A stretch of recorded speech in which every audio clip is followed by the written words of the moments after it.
اس وقت بہت پاکستانی میڈیا جو ہے وہ دباؤ کا شکار ہے. غیر اعلانیہ جو ہے وہ ایک سینسرشپ ہے جس کی مثال جو ہے وہ اب میں آپ کو دیتا ہوں, اور مجھے پتہ ہے کہ آپ کے ٹی وی چینل پہ یہ نہیں چلے گا, لیکن کیونکہ آپ یہ کہتے ہیں جی کہ وہ سارے صحافی یہاں پہ کیوں نہیں آئے, تو وہ اس لیے نہیں آتے کہ بھائی وہ مالکان تو نہیں ہے نا. آپ مجھے بتائیں کہ پاکستان کی کسی عدالت نے یا پیمرا نے آپ کو یہ حکم دیا ہے کہ آپ کے ٹی وی چینل کی اسکرین پہ عمران خان کی تصویر یا اس کا نام نہیں چلے گا؟ آپ نہیں نہ چلا سکتے, اس کی تصویر نہیں نہ چلا سکتے, آپ اس کا کلپ نہیں نہ چلا سکتے, نہیں نہ چلا سکتے. کوئی آرڈر ہے پاکستان میں اس کا؟ کسی عدالت کا کوئی آرڈر نہیں ہے, پیمرا کو کوئی آرڈر نہیں ہے. اس کو کہتے ہیں غیر اعلانیہ سینسرشپ. اور اگر کوئی آپ کو یہاں پہ ہمارے ساتھ کوئی صحافیوں کی تنظیمیں یا بڑے بڑے صحافی کھڑے ہوئے نظر نہیں آ رہے, تو اس کی وجہ یہی ہے نا, لوگوں کو عدالتوں سے انصاف کی امید نہیں ہے. ہمیں ابھی تھوڑی سی امید باقی ہے, اسی امید میں ہم بار بار اس عدالت میں آ جاتے ہیں. بنانے کی جو درخواست دائر کی ہوئی ہے اس کی کافی لمبی سماعت ہوئی ہے, اور اٹارنی جنرل منصور عوان صاحب جو ہیں انہوں نے یہ آرگومنٹ پیش کیا جی کہ اگر جوڈیشل کمیشن بنا بھی دیا جاتا ہے تو اس جوڈیشل کمیشن کو کینیا میں ایکسیس نہیں ملے گی کیونکہ کچھ قانونی پیچیدگیاں ہیں. تو انہوں نے کہا جی کہ ابھی ہم حکومت پاکستان اور کینیا کی حکومت کے درمیان کچھ معاملات چل رہے ہیں, اور کوئی قانونی معاملات جب طے ہو جائیں گے تو پھر اس کے بارے میں سوچا جا سکتا ہے. ہمارا اس میں آرگومنٹ یہ تھا کہ سپریم کورٹ نے سو موٹو ایکشن لیا تھا, 1.5 سال گزر گیا, اس کی آخری ہیئرنگ پچھلے سال جون میں ہوئی تھی, معاملہ آگے نہیں بڑھ رہا. ارشد شریف کے قتل کے بعد بہت سے صحافی قتل ہو چکے ہیں, اور ایسا لگتا ہے کہ کوئی صحافیوں کو قتل کر لے, اغوا کر لے, ان پہ جھوٹا مقدمہ دائر کر دے تو اس کو کوئی پوچھنے والا نہیں ہے. مجھے پچھلی ہیئرنگ میں جسٹس عامر فاروق صاحب نے کہا تھا کہ آپ کورٹ کو ایک رپورٹ دیں کہ پچھلے 2 سال میں کتنے صحافی جو ہیں ان کی ٹارگٹ کلنگ ہوئی ہے, اور خاص طور پہ یہ سال 2024 میں کتنے صحافیوں کی ٹارگٹ کلنگ ہوئی ہے. تو میں نے کافی دن پہلے وہ رپورٹ جمع کروا دی تھی, آج میں نے کورٹ کو بتایا بھی ہے. تو یہ رپورٹ میرے ہاتھ میں ہے. اس سال 7 صحافی جو ہیں ان کو شہید کیا گیا. ان 7 میں 2 جو ہیں وہ پریس کلب کے پریزیڈنٹ تھے. صدیق بلوچ صاحب جن کو گاڑی میں بم پھینک کے شہید کیا گیا وہ خضدار پریس کلب کے پریزیڈنٹ تھے, اور خلیل جبران آفریدی صاحب جن کی ٹارگٹ کلنگ ہوئی ہے وہ لنڈی کوتل پریس کلب کے پریزیڈنٹ تھے. اور اس کے علاوہ ہم نے یہ بھی بتایا کہ جی اس سال 2 صحافی جو ہیں ان کو گولیاں ماری گئی ہیں, لیکن وہ خوش قسمتی سے بچ گئے ہیں. اس میں سکر کے حیدر مستوئی صاحب ہیں, ان کو 5 گولیاں ماری گئیں, اور ان کے ساتھ جو کیمرہ مین تھا اس کو گولی نہیں ماری گئی. تو جو حملہ آور تھے انہوں نے پوچھا اس کا کیا کرنا ہے, انہوں نے کہا اس کا آرڈر نہیں ہے. تو کیمرہ مین بچ گیا, اس کا آرڈر نہیں تھا. حیدر مستوئی کو 5 گولیاں مار دی گئی.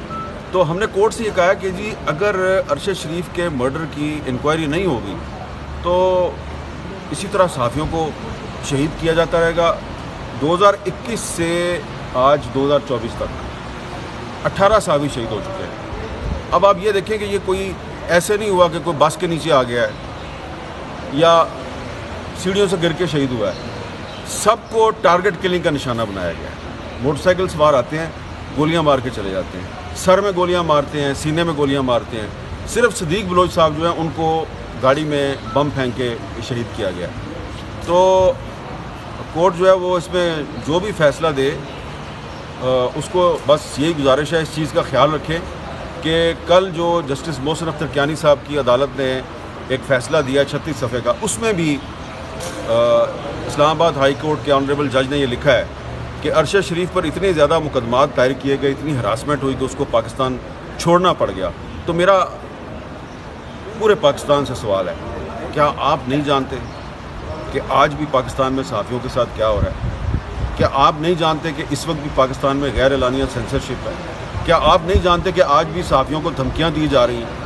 گزشتہ ہیئرنگ میں آج بیرسٹر شعیب رزاق صاحب نے کورٹ کو بتایا کہ گزشتہ ہیئرنگ میں ارشد شریف صاحب کی اہلیہ اور ان کا بیٹا عدالت میں آئے اور انہوں نے عدالت سے درخواست کی کہ ہم پارٹی بننا چاہتے ہیں. اسی شام کو شعیب رزاق صاحب کو میسج آیا فیملی کی طرف سے کہ ہم پارٹی نہیں بننا. اب آپ مجھے بتائیں کہ پہلے فیملی خود چل کے آتی ہے کورٹ میں کہ ہم نے پارٹی بننا ہے, اور پھر فیملی شعیب رزاق کو کہتی ہے کہ جی ہم نے پارٹی نہیں بننا. بہرحال ارشد شریف صاحب کی جو دوسری اہلیہ ہیں جویریہ صدیق صاحبہ, انہوں نے آج پٹیشن دائر کر دیا, وہ اس میں پارٹی بن رہی ہیں. لیکن اب معاملہ جو ہے وہ ارشد شریف کا نہیں رہا. دیکھیں آپ ارشد شریف کی قبر پہ کبھی جائیں, وہاں پہ لوگوں نے کتبے لگائے ہوئے ہیں, بینرز لگائے ہوئے ہیں کہ اس آدمی کے ساتھ ظلم ہوا ہے, زیادتی ہوئی ہے, اس کو انصاف چاہیے. کہیں پہ کوئی کتبہ لگا ہوا ہے کہ ارشد شریف کو ایک غیرت مند وکیل کی ضرورت ہے. تو غیرت مند وکیل نے تو آج کورٹ میں اس کا مقدمہ پیش کیا ہے. مجھے لگتا ہے کہ ارشد شریف کو کسی ایسی عدالت کی ضرورت ہے کہ جو انصاف کا قتل نہ ہونے. بس میں اتنا ہی کہوں گا. اچھا حاجی صاحب بتائیے گا کہ چھوٹے لیول کی اگر بات کریں تو بالکل دلچسپی ہے صحافیوں کی, جو آپ کے سٹینڈ بھی لے رہے ہیں, کھڑے بھی ہو رہے ہیں. آپ کو نہیں لگتا جو اسٹوڈیو تک محصور صحافی ہیں اور صحافت ایک اسٹوڈیو تک محصور ہو کے رہ گئی ہے, وہ آپ کے ساتھ کھڑے تو نظر نہیں آتے؟ ان کا حق بنتا تھا یہاں عدالتوں میں آتے, اپنی جو ہے دلچسپی ظاہر کرتے. ارشد شریف تمام ایک صحافی کا قتل نہیں, پوری صحافت کا قتل ہے.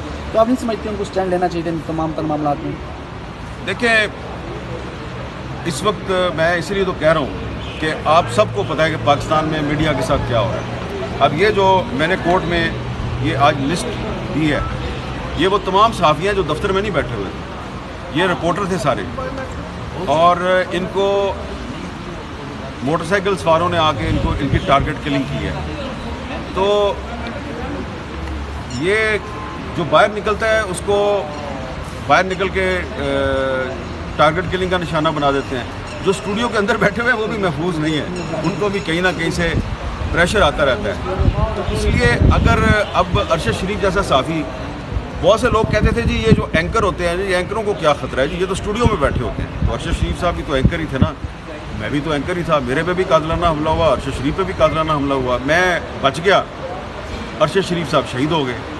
تو اس لیے ہم یہ کوئی ہمارا ذاتی مسئلہ نہیں ہے, ہم کوئی اپنی ذاتی لڑائی نہیں لڑ رہے, ہماری کسی کے ساتھ ذاتی دشمنی نہیں ہے. یہ پاکستان کے میڈیا کی آزادی کی لڑائی ہے. اور یہ جو کورٹ میں نے آج رپورٹ جمع کروائی ہے, اس رپورٹ میں ہم نے بتایا ہے کہ پچھلے 3 سال میں 18 صحافی شہید ہو گئے ہیں, اور اگر ارشد شریف کو انصاف نہیں ملے گا تو پھر اگلے سال مزید 8-9 شہید ہو جائیں گے, اس کے بعد پھر 10-12 شہید ہو جائیں گے. ہو سکتا ہے اس میں دوبارہ آپ اور میں بھی شامل ہو جائے. تو اس لیے اس وقت بہت پاکستانی میڈیا جو ہے وہ دباؤ کا شکار ہے. غیر اعلانیہ جو ہے وہ ایک سینسرشپ ہے, جس کی مثال جو ہے وہ اب میں آپ کو دیتا ہوں. اور مجھے پتہ ہے کہ آپ کے ٹی وی چینل پہ یہ نہیں چلے گا, لیکن کیونکہ آپ یہ کہتے ہیں جی کہ وہ سارے صحافی یہاں پہ کیوں نہیں آئے, تو وہ اس لیے نہیں آتے کہ بھائی وہ مالکان تو نہیں ہے نا. آپ مجھے بتائیں کہ پاکستان کی کسی عدالت نے یا پیمرا نے آپ کو یہ حکم دیا ہے کہ آپ کے ٹی وی چینل کی اسکرین پہ عمران خان کی تصویر یا اس کا نام نہیں چلے گا؟ آپ نہیں نہ چلا سکتے, اس کی تصویر نہیں نہ چلا سکتے, آپ اس کا کلپ نہیں نہ چلا سکتے, نہیں نہ چلا سکتے. کوئی آرڈر ہے پاکستان میں اس کا؟ کسی عدالت کا کوئی آرڈر نہیں ہے, پیمرا کو کوئی آرڈر نہیں ہے. اس کو کہتے ہیں غیر اعلانیہ سینسرشپ. اور اگر کوئی آپ کو یہاں پہ ہمارے ساتھ کوئی صحافیوں کی تنظیمیں یا بڑے بڑے صحافی کھڑے ہوئے نظر نہیں آ رہے, تو اس کی وجہ یہی ہے نا, لوگوں کو عدالتوں سے انصاف کی امید نہیں ہے. ہمیں ابھی تھوڑی سی امید باقی ہے, اسی امید میں ہم بار بار اس عدالت میں آ جاتے ہیں. اللہ کرے کہ ارشد شریف کو انصاف مل جائے اور صحافیوں کے قتل و غارت کا سلسلہ ختم ہو جائے.